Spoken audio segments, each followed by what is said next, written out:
What's going on, man? I want to welcome one of the nicest MCs coming out of Brooklyn, New York, joining me here on the show here tonight, Sports and Hip Hop with DJ Mad Max, Live 365, iHeartRadio, who goes by the name of Maino. Maino, what is going on, man? Welcome to the What's up, show. How's brother? your night going?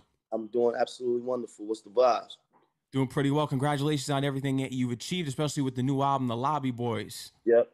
Thank you, brother. I appreciate that. I think that's the best project to drop this year. It's either that or Tana Talk 4 for me. Man, let's keep it real, man. Lobby Boys got it, bro. Like, let's Yeah. keep it real, man. Like, I feel like people want to say it, but because it's just so, it's just very unexpected. You know what I mean? A lot of people got, a lot of backing, a lot of hype already around them. So it's easier for that to already, if people already saying, yo, this is the guy, these are the people, they're getting co-signed by this one or that one. It's easy to say, okay, they got the best shit. But when you come out of nowhere and you've been an underdog, I feel like people, they more reluctant to say it, but they know they have to give it up. There's no project better. Let's keep it real. No, it's real hip hop. The Lobby Boys, Slapbox with the Devil and Night, we go blow for Yeah, blow. That was a yeah, tough bar. Now, yeah. because just all the things that you mentioned about in the album and everything, you tell some personal stories on there. And we've heard DMX speak about Damien and the demons that he was going through. So when you mention the devil, what does the devil represent to you in that song in reference? Well, I mean, that's the demons of life. I think as a man, we all face with, our own personal demons. I think that we all face with things and lifestyle issues and decisions that we make and things that pull us in the wrong directions. We all battle those temptations, those demons, those that idle time sometimes. Which is the devil workshop, they say. So it's just lifestyle, and it's just battling your own heart.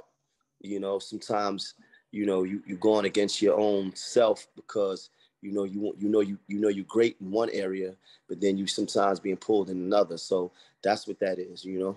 Yeah. And you could see it right there, the pain and emotion that you put into this album. Now with the reception of this album, it's going crazy. It's representing the real hip hop out here. Do you see duos making a comeback now that you and Jim are doing it, such as the Capone and Noriegas, like the Mob Deeps, because you were always going into Queens when you were younger, so you love those guys. Right. Love those guys. Absolutely love those guys. I told Jim yesterday we the new Mob Deep. You know what I mean? We playing. And I feel like it's always, speaking of Mobb Deep, that's my favorite duo of all Mm. time. That's my favorite two-man group. Um, I feel like there's opportunity for people to jump in and kind of team up. The difference in what we got going on in opposed to what was going on before is that we were in a group, at all. And the fact that we were able to come together and tie the city together and unify is that much more important. And you've spoken about it in the past. Now, New York, can New York have two kings? Because I know you've spoken about it that the king in New York doesn't matter. I feel as though New York can have two The king, kings. right? The thing, it can have more than one king. That's the thing. We gotta start normalizing us giving each other our flowers, right? We got to start normalizing giving each other, credit and not wait until, something happened, not wait until, somebody's dead or somebody's in the ground to say how dope that person was and how great that person was. No, let's normalize that we all kings. We all from a city that always promoted it being one king. That was part of the issue. Like, it's we come from a city that's rap gods come from here, right? So I'm a king where I come from. You know, Jim is a king where he come from. You got different artists that are kings and they represent and hold a certain level of importance, relevance in the game. That yeah, we all kings. You're all kings. And you represented on the song BK to Harlem with you and Yeah, Jim. yeah, definitely. The two One of spots in New York, that was tough. It'd always be crazy, if you speak about Brooklyn and Harlem, if we got a Biggie Big L album, that would have been crazy. Oh wow, that would have been yeah, that would have been the first Lobby Boys project. That would have been. And speaking of Lobby Boys, because this was inspired by the Gotti Boys, Diddy and Rick Ross, because this is what they Got it. wanted to do years ago. Bugatti Boys. Yeah, well, I wouldn't say inspired so much, but I think that it kind of registered something in Jim's mind, you know, when they were saying that, because it was a time when they talked about, you know, doing an album, I believe, you know, and they were very polished. You know what I mean? When you think of Puff, you think of a lot of money, you think of so much success, you think of Ross, you think of, you know, a lot of flash, a lot of money, you know, and, you know, I'm not sure speaking for myself, I don't think people look at me in that same light. I haven't had that level of success, you know? So, you know, us coming from the ground with it, you know, it was perfect. You know, we coming right out, we coming from, you know, a certain level of pain, coming from a certain level of, you know, inspiration with, you know, coming from those project lobbies and tenements, you know what I mean? Yeah. Were there conversations that you had with Jim Jones behind the scenes about what you wanted to put into this album as far as story-wise? Because on Project Baby, you speak about your mother and your father, and I heard all about your father and the stories in which when he got addicted to drugs, unfortunately. Were there conversations that you and Jim had that you wanted to bring out on this album that you may have not brought it light before? No, we didn't really talk about it. We just allowed, you know, the music to be what it is, and let our emotions just guide us. You know, we just followed a lot of times the music. You know, when I heard that beat, it was a painful beat. You know, my mama loves me. My daddy left. Nope, my daddy died. I'm just mad that he left.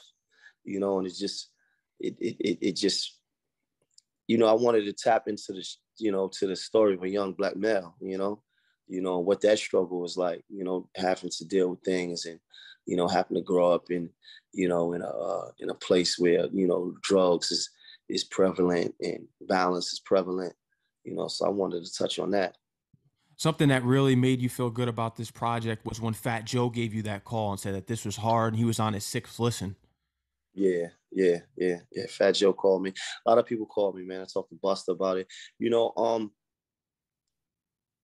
lot of times, you know, to be acknowledged by our peers, and I can't even say that those guys are my peers, because those guys I kind of hold at a higher regard, because, you know, I wasn't even in the game when these guys were already, you know, superstars.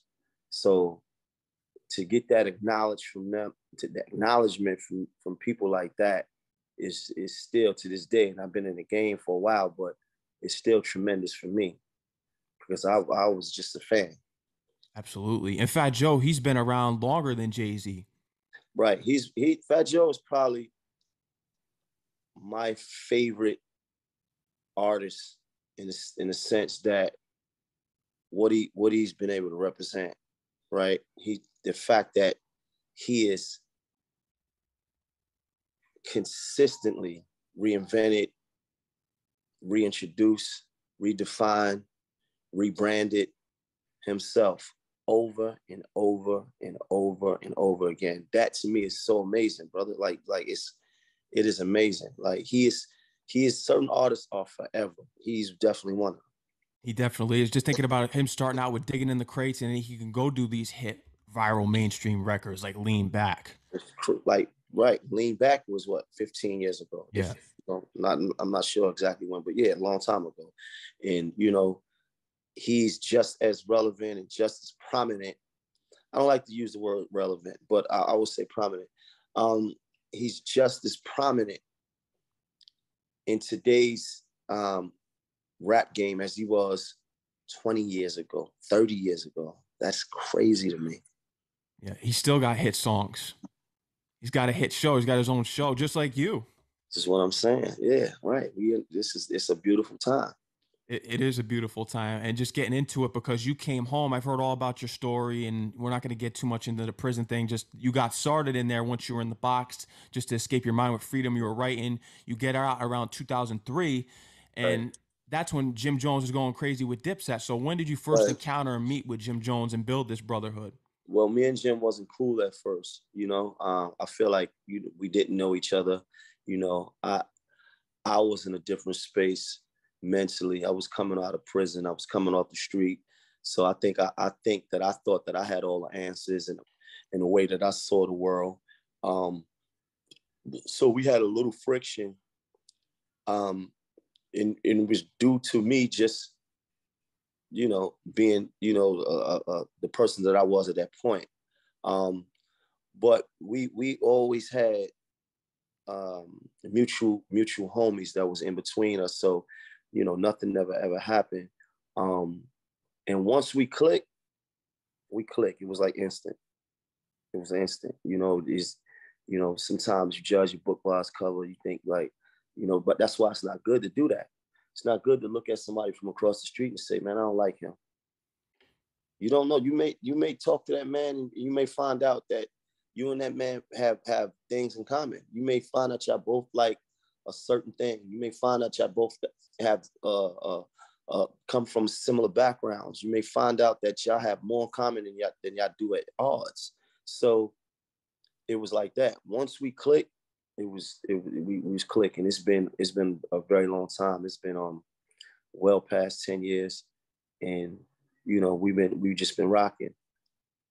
He credits you for getting the whole artist experience because you had the beats pulled up in the studio. Once you were ready to do this album, because he was working on his Spanish album at the time, you told him that you were ready, let's do this. You were having the beats pulled up in the studio with the hooks and verses and everything, and he credited you just being an A&R. Have you thought about becoming a full-time A&R for other artists because you have the potential and capability of doing so? Yeah, I mean, that's the thing. I just think that I'm one of those that I think I could do many different things, and I feel like I could wear so many different hats because I didn't have the luxury of just being an artist. I had to always figure it out. I had to learn by trial. I had to learn by error. And so it was cool. As far as, the Lobby Boyz, I knew that somebody had to take the initiative. It's hard to just say, okay, come on, let's just do a project and let's just go in the studio and just figure it out. So I wanted to take the initiative to make the process easier. One thing I know about artists, because even for me, if somebody shows me, if I come in the studio and it's a beat already laid, it's an idea there, it's like, oh, okay, I got it. It's easier to see the vision. So what I was doing was setting the vision, so he would come and I would have 3-4 records already done, just to have the vision for him to choose from, because we all not going to register the beats in our minds and the hooks the same. It might be something that I like and he'd be like, it's cool, let me hear something else. So we would go through that and he would pick what he liked.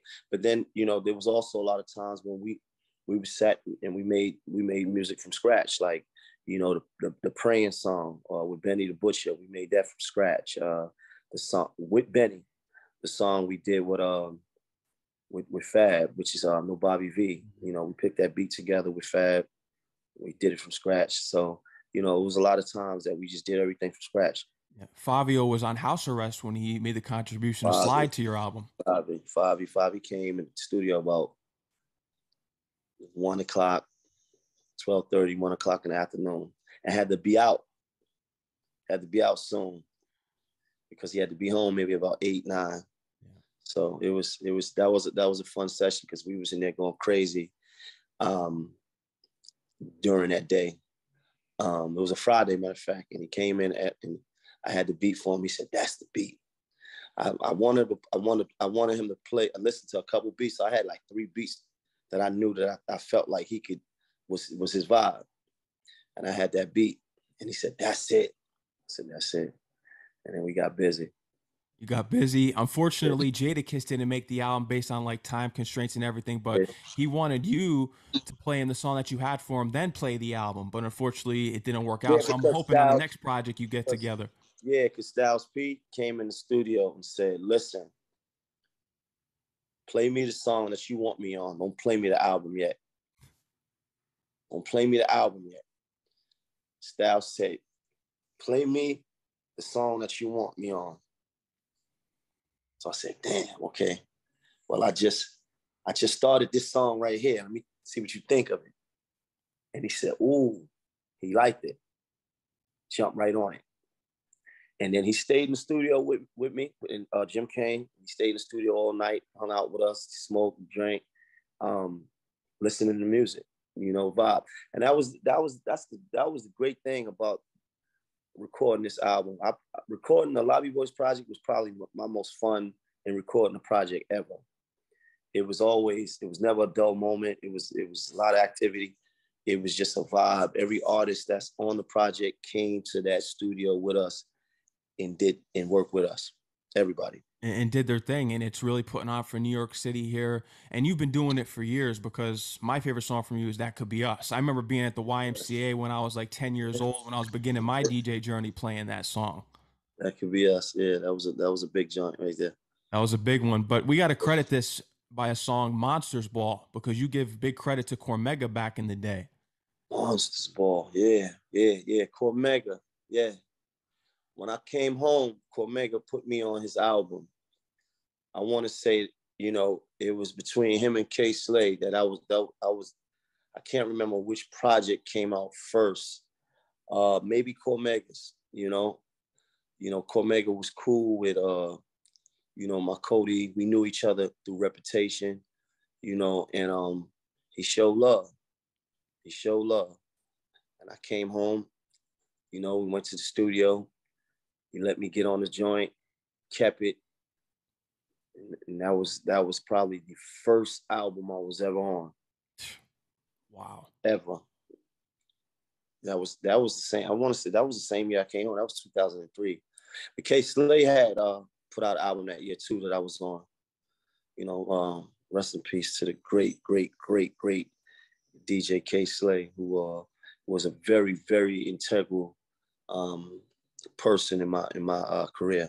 He was, just here learning about that story. And I actually have a photo here, a throwback photo, that I wanted you to speak about, you with the late great K Slade. If you could tell me where this was at, because this may have been years ago. K Slade, look at that. I remember that day like yesterday. That was at a club in New York City. I was shooting a video.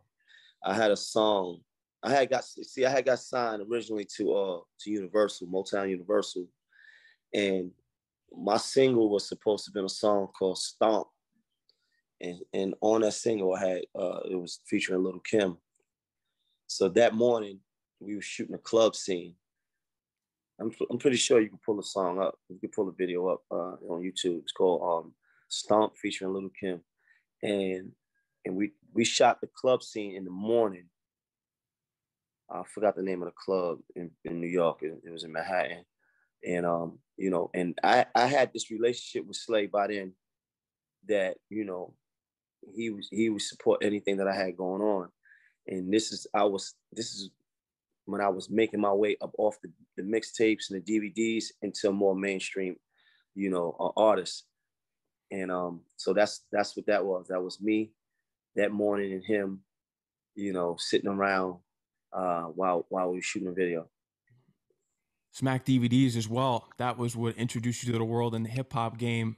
That was your first appearance, got you known. In the song Rumors, that was like your How to Rob. Yeah, Rumors was the song that changed my life. See, people that don't know me prior to High Haters don't remember Rumors, but Rumors is the song that did it for me. Rumors is the song. Rumors is the song that got me my first record deal. It's the song that changed my life. That's the song that created the buzz, and got me in the game, got everybody talking about me. That was the song. That was the song that got me the deal, that got me to have a single to where you see that picture. What's interesting, just hearing about that whole Universal deal, because you were signed to Tone with Trackmasters at that time, and then you got the call when you were in Atlanta about them wanting to drop you, and Tone tried to advocate and save you on that label, and you were just like, nah, let it be. Right, yeah. So I wasn't signed directly to Tone. I was signed to Motown Universal. He was the head A&R at the time. So he signed me there. He's the one that did my deal. And Sylvia Rome, it was under Sylvia Rome. So when they talked about dropping me, he wanted to be like, yo, no, I'm gonna talk to them. I was like, nah, it's all good. Which is probably the best thing that could have happened to me at that point, because then I went off and I made High Hater. And upon me making High Hater, I went and, and that's when I got signed to Atlantic. And that's when things really started to happen for me at that point. You had High Hater out a year before you got signed to Atlanta because you brought the record to that meeting. Yeah, well, I made it. It wasn't out. I made it, yeah, maybe a year before it came out. So it was in my stash. I made it. I knew what I was holding, and then so when I had the meeting, that was the first time I played. Yeah, and just hearing about your situation with Atlantic and what happened with that, because the reason why the things didn't turn out there and you left Atlantic was because of Birdman. Yeah, well, Birdman at the time had told me he had wanted to sign me, and I was going through some stuff with Atlantic, and they wasn't doing much. So, they had expressed some interest in me and talked about buying me out of my deal or whatever. And I was like, nah, we ain't even got to do that. I'm gonna fight to get off. So I fought to get off, got my release, took a picture of it, sent it to Birdman, and I never heard back from him for a while. It was funny though. But then we got back up, years later when me and Uncle Murder did our yellow tape, and he tried to sign me and him, at that time, but that didn't work out. Sometimes business just don't work out. It's just business. I don't hold no ill will towards that man. Everything that happens is meant to happen in this way. It was meant for us to go through the struggle that we go through so that we can, appreciate the great moments that we work hard for. Yeah. And just thinking about it right now, because with everything that's going on in the hip hop community with rappers being gunned down, and Jim Jones has even spoken about it, and it was brought up on this album, just losing your fellow soldiers in this hip hop game, because you were the first to work with Nipsey Hussle from New York City, because you got the call to go work on Hustle in the House for the remix, and he gave you a Snoop vibe, and you went there, you met him, and you established a relationship with him. Yeah, that was crazy. Yep, I remember that like yesterday. Talked about this kid Nipsey Hussle from LA, and left my house and I went to go meet him. We some footage from that night. We did the remix, and we did the remix at the Fight Club Studios in Manhattan, and that was history right there. I just feel good that I was a part of that. Yeah. Do you think that there's ever going to be a way where it's so hard to predict and just think of it, because it's been happening since the beginning of time here? But when you're seeing rappers like Trouble go down, you were friends with Chinks as well. You worked with him in the past. Right. You've even had the approach of going back to your neighborhood and giving back, in which you partners with Macy's when you had $65,000 worth of coats and you're handing out to everyone in the neighborhood. Do you believe in that there is no good deed that goes unpunished when you get back to your neighborhood? Because what we saw with Nipsey Hussle.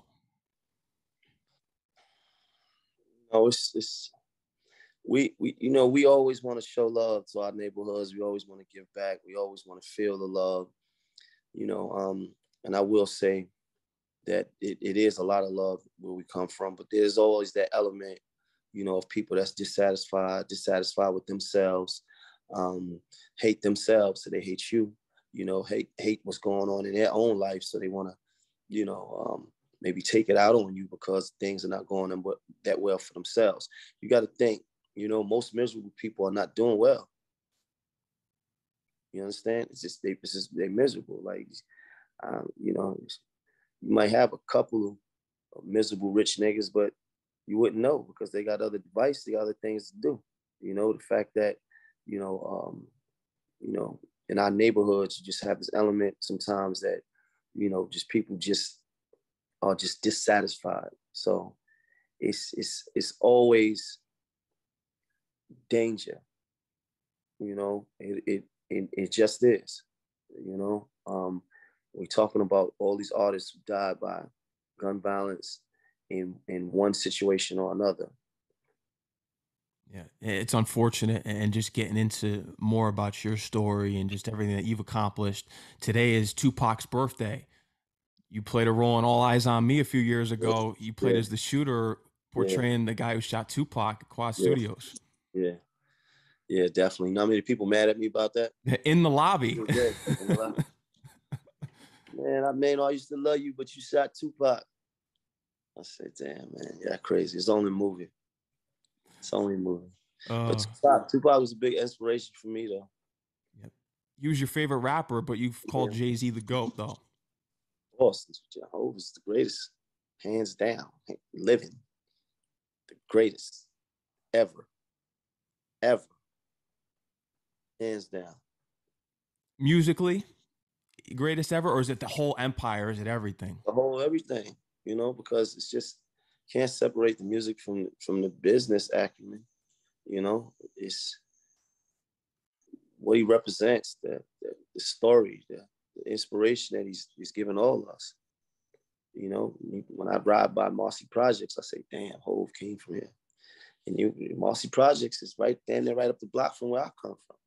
You know, so it's like, I want to be that for people. I wanted people to say, damn, Maino come from right here. I want to be so successful. I want to be such a light that people can feel that sense of pride and be like, damn, Maino come from here. Like, you know, I can, if he can pull himself up out of this, I could too. What's sad, but it's something that you do when you go out, is that sometimes you think about it. What if this is my last day being out here, especially now with everything that's going on in the hip hop community? Yeah, especially now. This is dangerous times. These are unprecedented times where we're seeing artists die and go to prison and, you know, lose their lives in one way or another. So yeah, you know, it's the element. Every time we step outside, we want to move correct, because, you know, one wrong move can be very costly. So it's very important though. So I keep certain things in the back of my mind, you know, and I try to stay as prepared as possible, you know. You were with Jay-Z the other night. Saw you guys had some words together on an Instagram picture. Took some pictures together. No, that was a while ago. That was a while ago? Yeah, that was I want to say last year. Oh wow. Yeah. What'd you speak with Hov about? It was brief. He told me he watched Kitchen Talk, you know. So that was cool. You tell him you got to pull up? I mean, I didn't say that. Because it was something else that was said that was funny though. But you know, it was, you know, when I see Jay-Z, you know, it's definitely respect. You know, small talk. You know, but what's great about Hov is that, you know, he does a lot. You know, I don't ask for much. I've never asked for nothing. The one thing that I did ask, he did. He cleared a song for us on the Lobby Boyz. Wow. Sample. It's the one thing. The Lobby Boyz Anthem. Not that. No, not we that didn't one. The Lobby. See, people think we sampled Jay-Z on that. We didn't sample Jay-Z. We sampled the same song that Jay-Z sampled, the original. Was it from Fat Joe had his own version of that as well? A lot of people use that. A lot of people use that, but it's an old song. It's a blues song, I think. This is very old, and it was live. It was a song that was recorded live. We sampled that. That's the same place that Hov sampled. Hov just made it very, very popular. The song that we sampled from Jay-Z was 12 a.m. We was in the club. You know, that right there. Do it again. We gonna do it again. Speaking of more people that we've lost recently, Michael K. Williams, you were working on a show with him. Yeah, that was my homie. We had a lot of stuff coming together. You know, we would talk all the time about things. You know, I was really upset about his death. It really bothered me because he would always tap in and we would always talk, and it was crazy. Have you thought about finishing those projects that you had put together and the ideas there? The stuff that we had talked about can't be done without him. Yeah. You know, just gotta just keep doing what I do. And we know what you're doing. You're in the studio making some hits here. Yeah, we getting to it. You get into it for sure. Lobby Boyz, it's going to be expanding here with Dave East and Fab. Well, that's Fitlit. That's all of us, all four Yeah. of us together. That's Fitlit. So, you know, that's that Fitlit initiative. And we doing, you know, we working out and we making music. So you could definitely expect something, you know, from that as well. That's tough right there. Any new things and announcements so far as maybe products with Fila? Because I know Fila was a big deal when you got that sneaker collaboration. Yeah, we did that sneaker a couple of years ago, but we off that, you know. But I'll tell you what though, we some stuff coming up.